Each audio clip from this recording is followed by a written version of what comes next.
মায়ার নবী রাস্তা দিয়ে হাঁটতেছেন, হঠাৎ করে নজর করে দেখে এক ইহুদি বেঈমান একটা হরিণী, বাচ্চাওয়ালা হরিণী, ওই বাচ্চার মাকে খুঁটির গোড়ায় বেঁধে রেখেছে ইহুদি।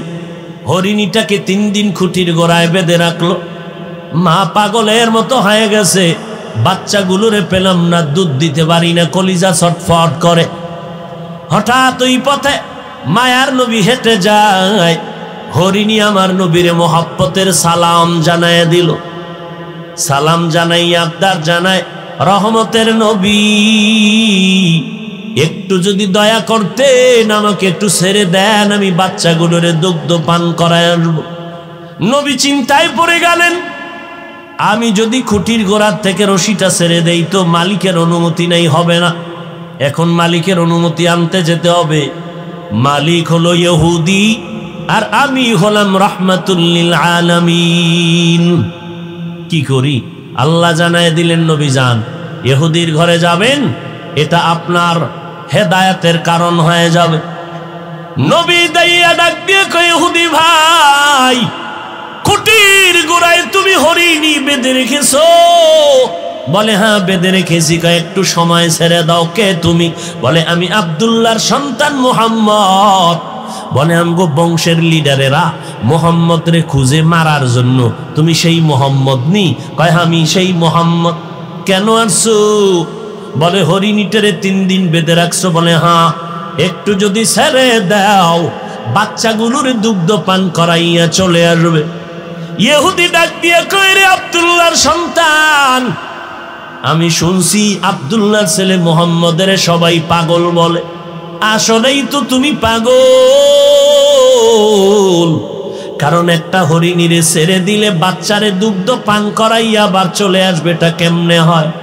মায়ার নবী চোখের পানি ছেড়ে বলে, ইহুদি ভাই, তোমার অন্তরে যদি সন্দেহ হয় চলো, আমি মুহাম্মদের জিম্মাদারি দাও, আমার হাতে রশিটা দিবা, আমি রশি হাতের মধ্যে নিয়া হরিণীটাকে ছেড়ে দিব। তুমি ছুরি দিয়া যেই হরিণীর কল্লা কাটবা, ওই ছুরি নিয়ে তুমি দাঁড়াইয়া থাকবা। সময়ের মধ্যে যদি হরিণ এসে হাজির না হয়, যেই ছুরি হরিণের গলায় লাগাইতি, সেই ছুরি আমি মুহাম্মদের গলায় লাগায় দিবি। ইহুদি তরবারি নিয়ে দৌড়ায়, খুঁটির গোড়ায় গিয়া রশিটা ছেড়ে মুহাম্মদের হাতে দিস। মায়ার নবী ডেকে বলে, রে হরিণী, জলদি করে যাবি, তাকায় দেখ ইহুদি তরবারি নিয়ে দাঁড়াইছে। সময়ের মধ্যে যদি হাজিরা না দাও, রহমতের নবীর গলায় ছুরি লাগায় দিবে ইহুদি। আসমান থেকে আমার মালিক বলে, না নবী, আপনার কোনো চিন্তা নাই, ওয়াল্লাহু ইয়াসিমুকা মিনান নাস। আমি কোরআন হেফাজতের জিম্মাদারি যেমন নিয়েছি, আমি মুহাম্মদকেও হেফাজতের জিম্মাদারি নিয়েছি। ইহুদি বেঈমান যত চক্রান্ত করবে, আমি মাওলার সামনে টিকবে না, কারণ আমি মাওলাই হলাম সব থেকে বড় বুদ্ধিওয়ালা, আমার মতো জ্ঞানওয়ালা আর কাউকে আমি বানাই নাই। যত বুদ্ধিজীবী দেখো, এই বুদ্ধি দিয়া আমার রাস্তা কেউ বন্ধ করতে পারবে না। ওয়ামাকারু ওয়ামাকারাল্লাহ ওয়াল্লাহু খায়রুল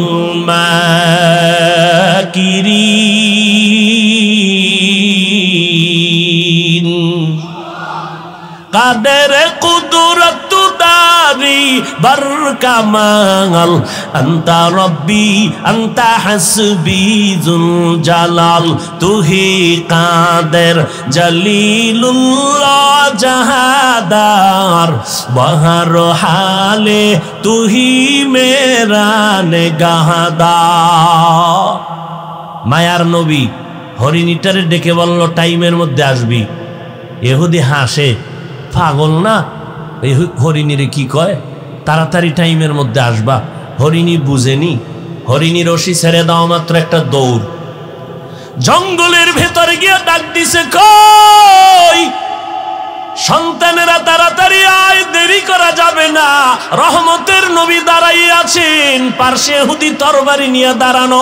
সময় যদি দেরি হয়ে যায় মদিনার নবীর গলায় ছুরি লাগাবে বেঈমান দাঁড়ানো আছে।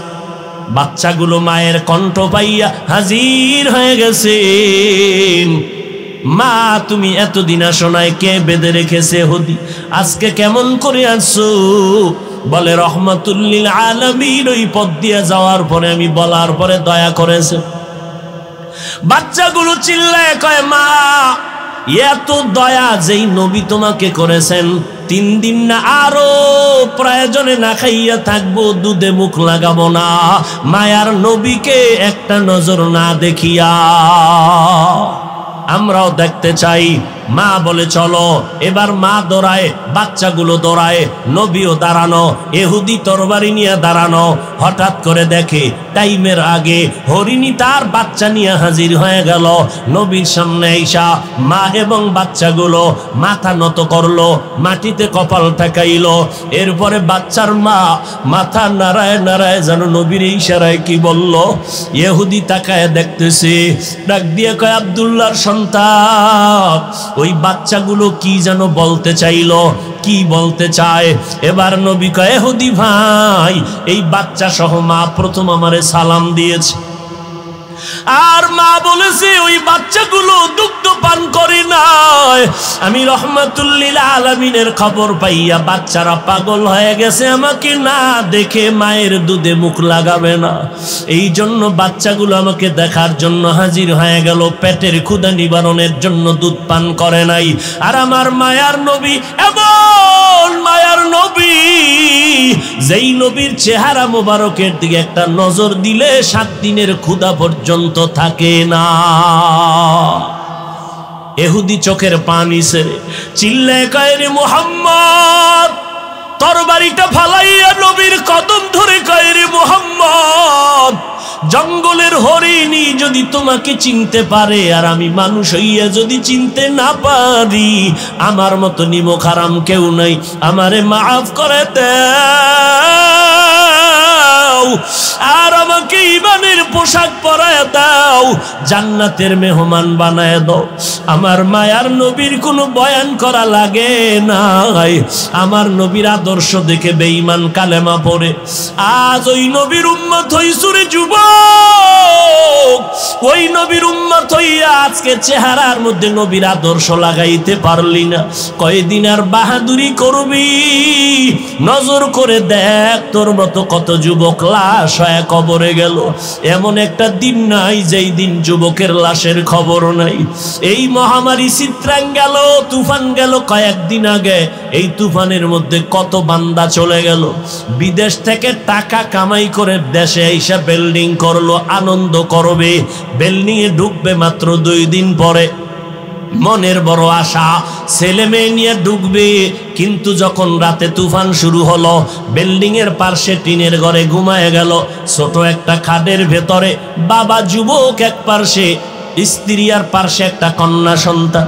রাতের তুফানে একটা বড় গাছ উপরাইয়া শিকড় শুদ্ধা টিনের ঘরের মাঝখানে পড়ে গেল। এসে লোকেরা দেখে ওই 3 জনার বুকের উপরে গাছটা চাপ দিল, জায়গায় 3 জন নাই। এত জীবনের কামাই বিদেশের টাকা দিয়ে সব বিল্ডিং এ ঢেলে দিল, কিন্তু পারলো না একটা সেকেন্ডের জন্য বিল্ডিং উঠে আরাম করবে। কয়দিন আর বাহাদুরি করবি রে যুবক? আমি বলি না তুমি আমাদের মতো টুপিওয়ালা হুজুর হইয়া যাও, না রে বাবা। চাকরি করো আলহামদুলিল্লাহ, ব্যবসা করো আলহামদুলিল্লাহ, লেখাপড়া করো আলহামদুলিল্লাহ, ডাক্তারি পড়ো, ইঞ্জিনিয়ারিং পড়ো। ও বান্দা তুমি লেখাপড়া করে একজন প্রফেসর হও, আমি অন্তর বলে দোয়া করে গেলাম। কিন্তু দাবি আমার একটা, মদিনার নবীর আদর্শের মালা গলায় লাগাও।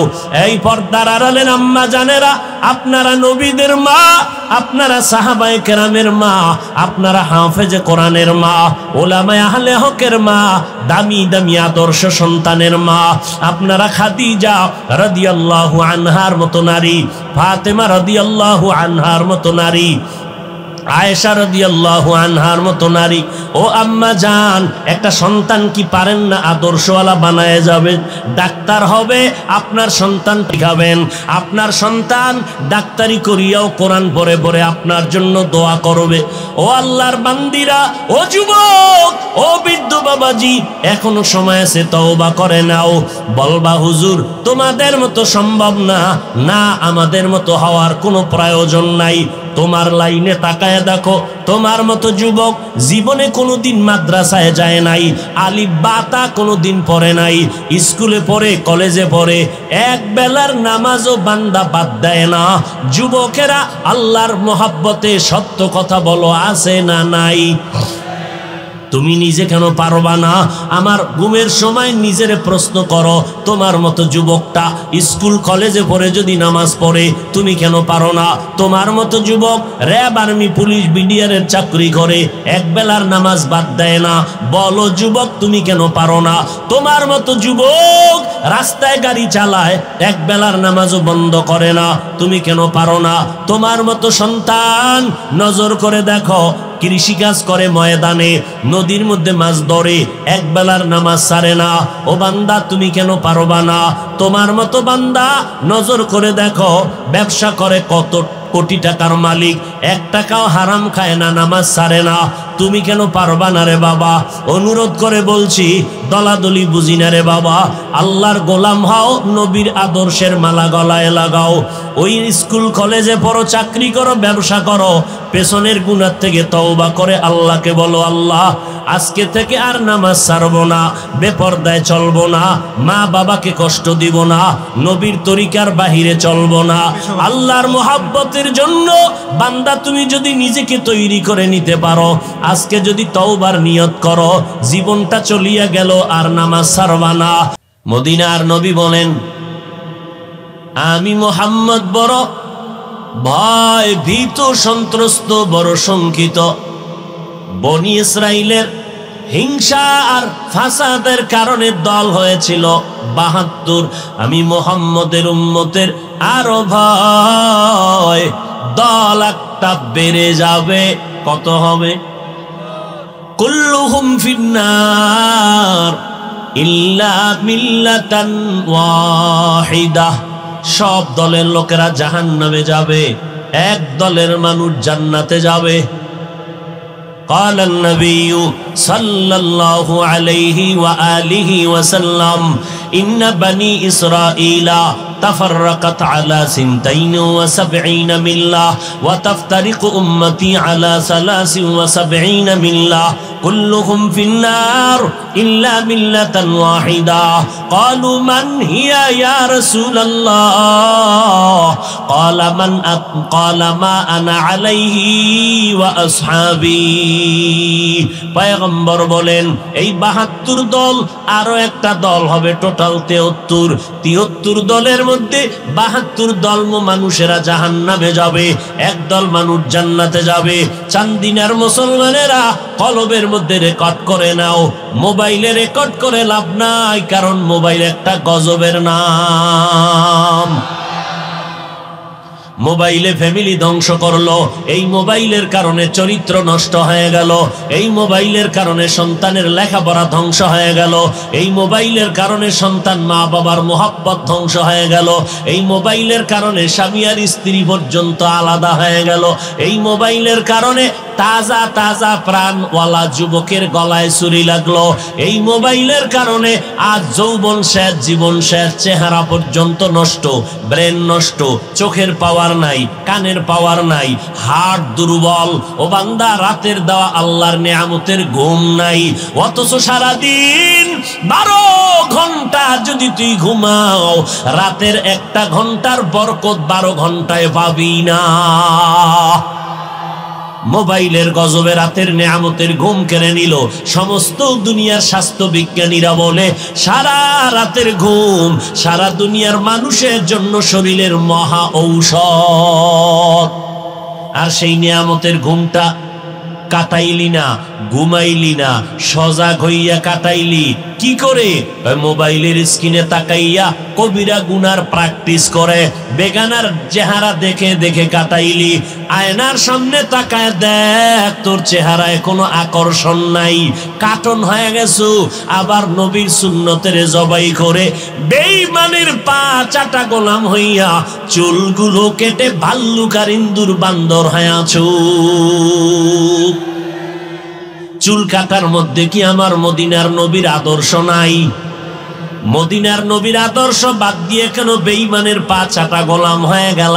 আবার যদি চাপাবাজি করো আমি নবীর আশিক, কিয়ামতের ময়দানে আল্লাহর নবী বলবেন যা ভেগে যা, আমার সুন্নত জবাই করেছো। আমি নবী বলে দিলাম তুই আমার উম্মত না, আমি তোর নবী না। ৭২ দল জাহান্নামী, এক দল মাত্র। কথাগুলো ভালো করে রেকর্ড করেন কলবে, ভালো করে। এই যে ৭২ দল জাহান্নামী, এরা কেউ হিন্দু না, এরা কেউ বৌদ্ধ না, এরা কেউ খ্রিস্টান না, এরা কেউ ইহুদি ধর্মের লোক না। এই যে ৭২ দল জাহান্নামী হবে, সব হবে মুমিন মুসলমান। সব কি? মুমিন মুসলমান। একদল মুমিনেরা জান্নাতে যাবে, ৭২ দল মুমিনেরা জাহান্নামে যাবে। কেন? কয় মুমিন দাবি করছে নামাজ পড়ে নাই, মুমিন দাবি করছে রোজা রাখে নাই, ইমানদার দাবি করেছে নবীর সুন্নত মানে নাই, ইমানদার দাবি করেছে হালাল উপার্জন পেটে ঢুকায় নাই।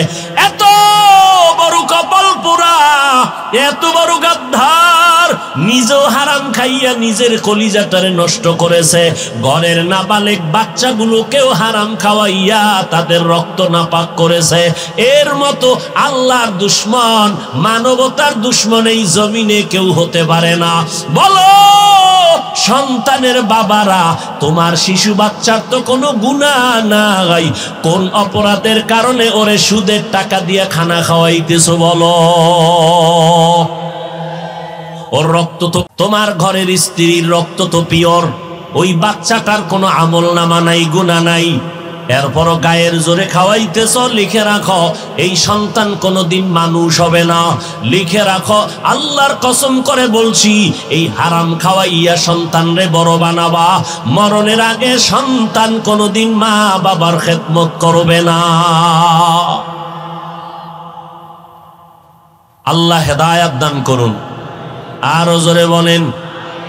অন্যায় করে বাবায়, সন্তানের উপরে কেন বিপদ? শিশু বাচ্চার তো কোনো অন্যায় নাই, ওই বাচ্চার পাওটা হঠাৎ ভাঙলো কেন? আব্বাজানেরা জবাব দেন। যারা সন্তানের বাপ হইছেন, বালিশে মাথা লাগায় চিন্তা করবেন, অন্যায় করছেন আপনি। আপনার ঘরের মাইয়া বলা শিশু বাচ্চা নিরপরাধ, পিওর। আপনার বাচ্চার কিডনির উপরে কেন হঠাৎ করে আক্রমণ? আপনার বাচ্চার ব্রেনের উপরে কেন আক্রমণ? আমার মাওলার কুদরতের ফয়সালা। অন্যায় করবি বাবা তুমি, সাজা দিব তোমার সন্তানেরে আমি। সাজা দিব তোর সন্তানেরে। তোর সাজা তো পরকালে আছে, তবে তোর সন্তানের দেওয়াটা তোর জন্য তো কম সাজা না। আল্লাহ, কত কঠিন বিষয়, বড় কঠিন বিষয়। ৭২ দল জাহান্নামী, মুমিন মুসলমান। একদল মুমিন জান্নাতে যাবে। সাহাবায়ে কেরাম জানতে চাইলেন নবী ওই দলটার পরিচয় কি? নবী বলেন দুইটা পরিচয়। মা আনা আলাইহি ওয়া আসহাবি, এক নাম্বার আমি মুহাম্মদকে মানিয়া চলবে। ২ নাম্বার পরিচয় আমার ছাত্র, আমার সাহাবায়ে কেরামদেরকেও মেনে চলবে।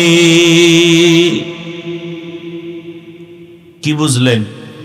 যারা বলে আমরা মুহাম্মদ রে মানি কিন্তু সাহাবায়ে কেরামদের মানে না, ওমরে ফারুক রে বেদাতি ভণ্ড কয়, ওসমান রাদিয়াল্লাহু তাআলা আনহুর বিরুদ্ধে ইশারা ইঙ্গিতে বক্তায় বয়ান করে, মুআবিয়া রাদিয়াল্লাহু তাআলা আনহুর বিরুদ্ধে কথা বলে। এক কথায় যারা সাহাবায়ে কেরামদেরকে আদর্শ মানতে পারে না, এদেরকে চিহ্নিত করে নাও, এরা মুমিন ঠিক, মুসলমান ঠিক, মাওলানাও ঠিক, তবে ৭২ দল জাহান্নামীদের অন্তর্ভুক্ত।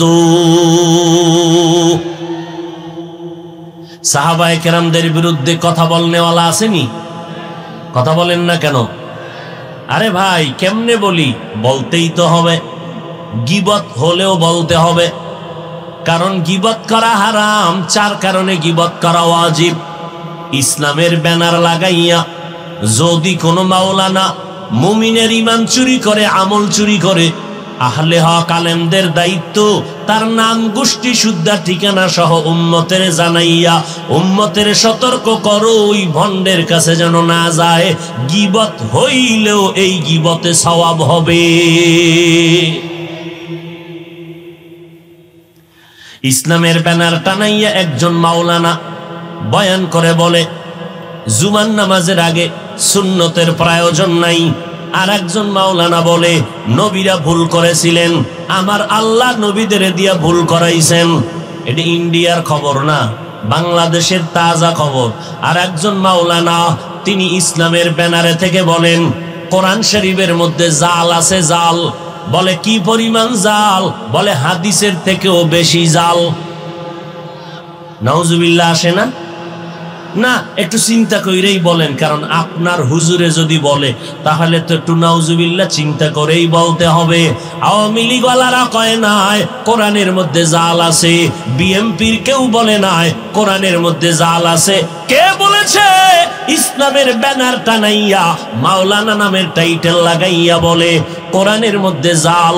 এই ইসলামের ব্যানার টানাইয়া মাওলানা বক্তা হইয়া বলে কালেমা লা ইলাহা ইল্লাল্লাহ মুহাম্মাদুর রাসূলুল্লাহ। এ কালেমা পড়বা না কালেমা কুফরি। সোনার বাংলার খবর। কই যাইবেন?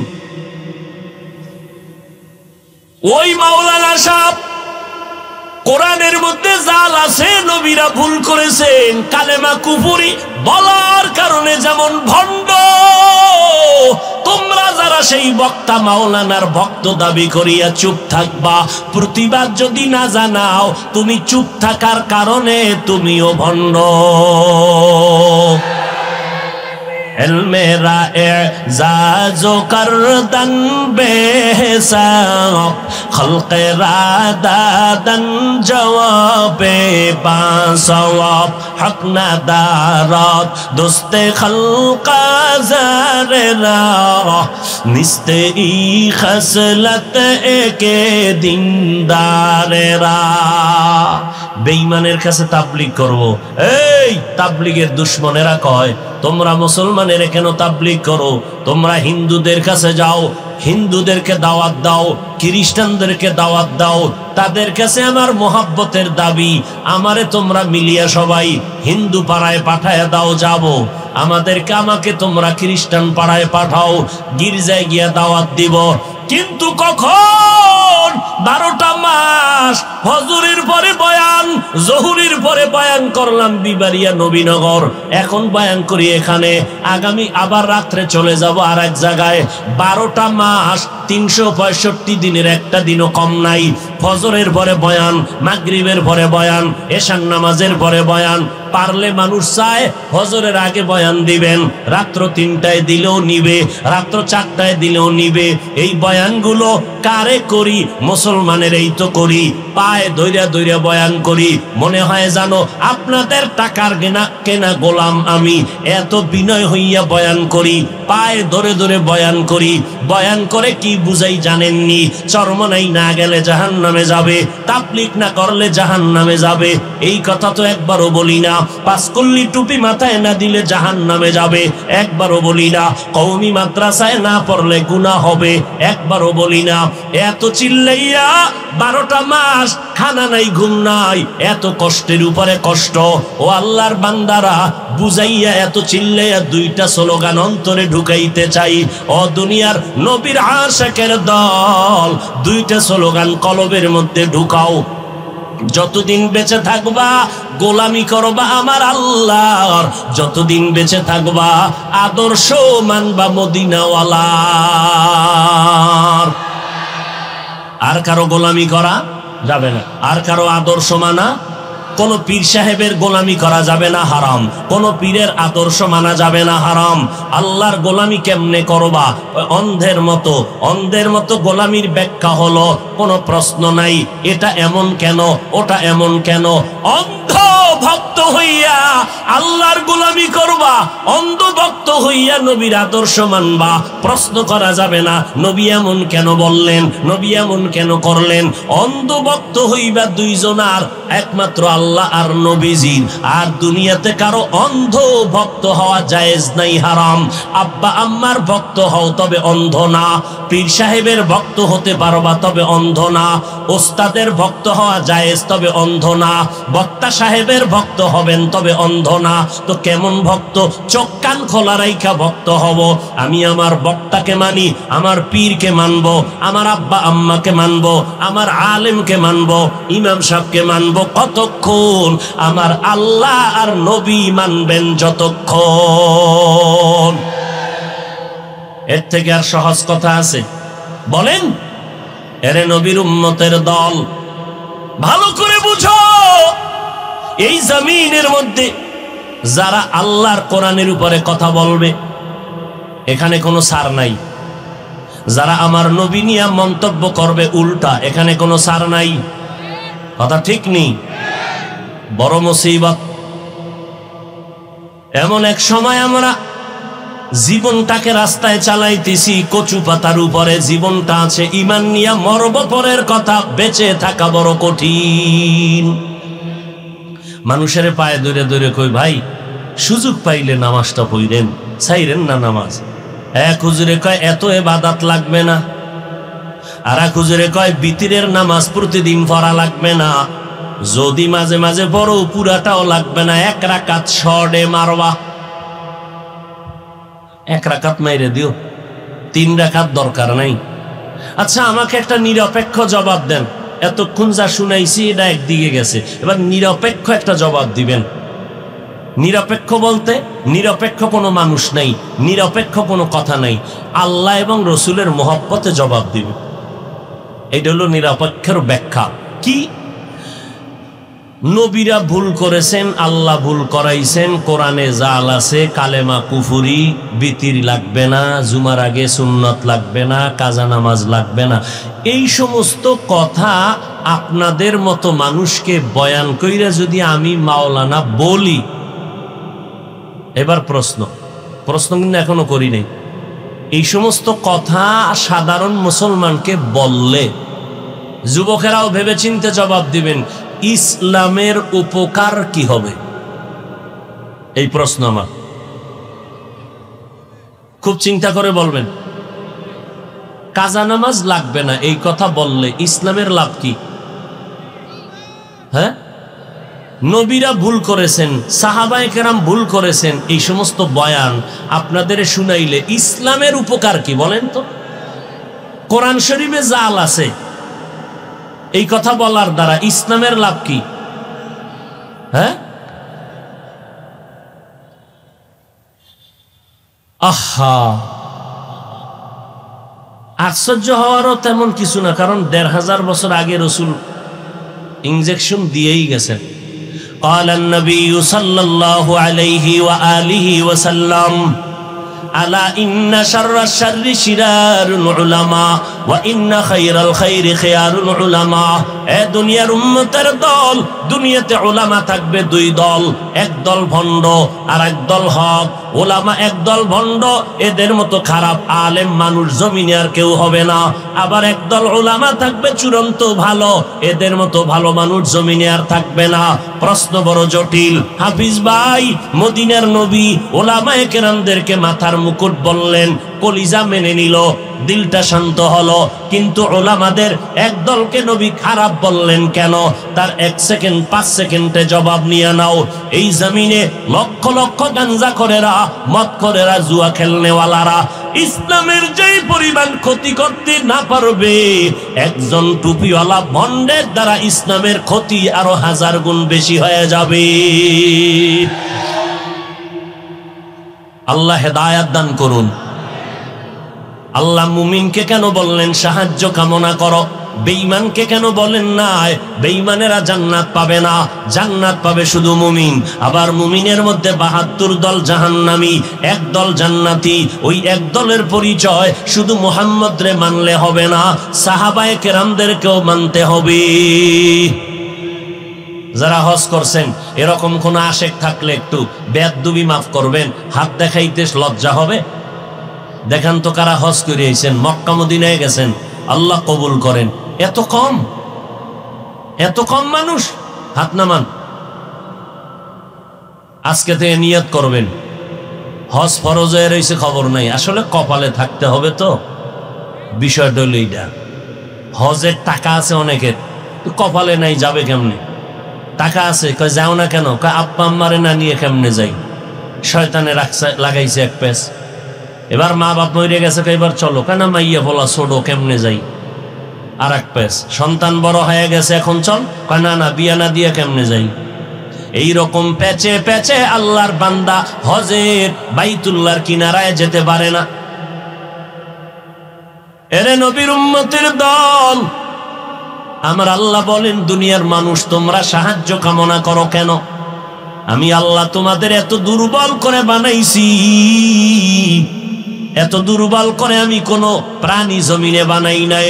ওয়াকুলিকাল ইনসানু যায়ীফা, মানুষ বড় দুর্বল।